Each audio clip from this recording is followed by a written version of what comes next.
Good evening, everyone. This is BDSM Gen Y. My name is Lillian. I'm Alice. And this is Kay. Nice to meet you. My local play partner. Yay! He's joining us today to talk about collars. And collaring. And collaring. So let's get started. So what is a collar? Well, similar to what you see around my neck, it is a substance of some material. It could be leather, could be steel, could be whatever you like it to be. Typically that goes around the neck, like mine is, tight fitting, and is put on in a BDSM context as a symbolic thing. And I'll let you cover what symbolic things it could be. Should also be noted, they're not always worn around the neck. Sometimes people wear, anklets or sometimes it's bracelets. Cuffs, which are around the ankles or around the wrists. But in that case, purpose. That would be a cuff, not a collar. What do they? Sometimes they could be around the waist as well. That's right, and that's a chain thing. Yeah.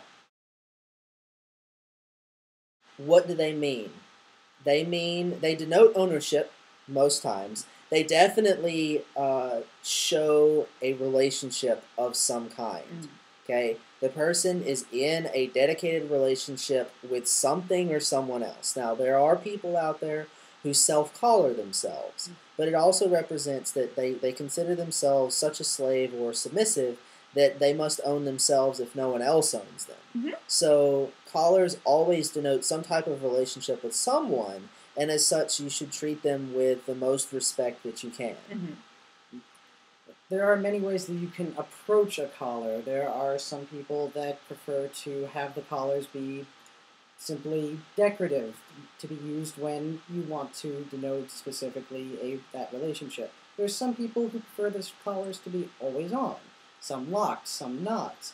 There are people who I've known that their dominants say that you have your collar, I'm not going to put a lock on it because I expect you to always keep it on, regardless. There's some that will lock it. There's a lot of, and there's a very broad spectrum of ways that you can approach, and it does tend to be very personal between a relationship of people, because, well, quite frankly, everything is personal between a relationship of people. Or at least it should be. Yeah, at least it should be. It ought to be. It definitely is in the BDSM context. I've not yet seen anyone that has the exact same relationship as anyone else. No. Not once. No. No. So, during this episode also, we're going to talk about the different methods of collaring, those mindsets that approach collaring and what they are. I'm going to go first. It should be stated also that this is probably a two-parter, since we've got three people here, so bear with us. We've got a lot to talk about. This is a cool topic. I, personally, practice a form of progressive collaring. I believe that collars are an incredibly important symbol for both the submissive and the dominant in the relationship, regardless of what type of power dynamic they have, and that holding off on them entirely is missing out on something in your relationship that you could have much sooner. So I do them in a tiered concept, where basically when a relationship is started, it's negotiated out, everything's, the dotted line is signed, basically. The person is presented with a first collar, much like Alice here is wearing, that states, we've got this negotiated out, we're going to give it a try, I expect you to be with me for the next several months at the very least. And the next step is a more permanent type of collar, something that is personalized, not something that is, basically bought out of a store and isn't made for the person's neck. The personalized collar states, we have a working relationship, we are past the negotiation phase, we've ironed out all of the kinks, I want you to be with me for the next several years, not the next several months. And it's a changing of expectations and what you expect the other person to do, not necessarily what you wish them to do. Because I almost always walk into the relationship wishing for forever, but my expectations are entirely different. The last collar for me is the wedding ring of the vanilla world. The first one is the promise ring, the second one is the engagement ring, the third one is the wedding ring. In my world, the wedding ring, the final collar, which does not necessarily is a separate collar. For me, previously, it's been a lock, which when I present you with a lock, it means I expect you to stay bound to me forever until I'm dead or you're dead, until one of us expires. And the expectation then is no longer you're going to be with me for years, but you're going to be with me forever. Not everyone does it my way. Mm-mm. Not even close. Mm-mm. Kay here is going to present one of the other very common methods of collaring. Yep. I'm actually rather glad that Lillian used this particular metaphor because I like it. It says that, in the sense that he said that his final collar is like a wedding ring. A lot of people in the BDSM community will consider collars to be like a wedding ring, and a collaring ceremony to be very much like a wedding. And Very pretty, yes. usually. Very ritualistic. Mhm. As a result, a lot of them don't want to jump into collaring. I was a 24/7 slave for a couple of years. I never wore a collar. In fact, I was specifically forbidden from wearing collars.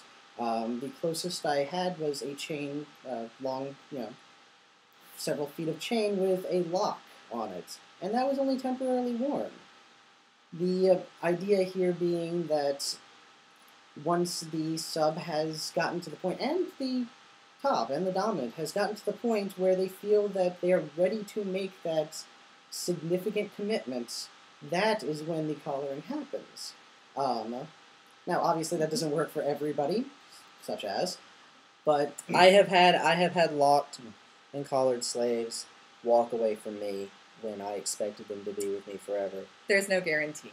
There's never any guarantee. No. It's In about life. but what it is about, it's about expectations. And that's why I have, a progressive collar system now, because it helps me manage my expectations so that I don't force a forever expectation on someone like Alice here, who hasn't been with me long enough to know whether or not forever is what she really wants.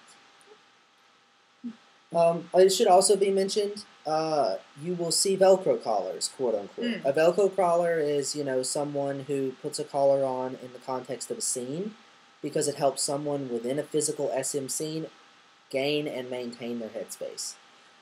Velcro collar is also a derogatory term used for someone that will put a forever collar on a submissive that they've only known for a week. and that's far more common Than Than you would think. Than it should be. It really is.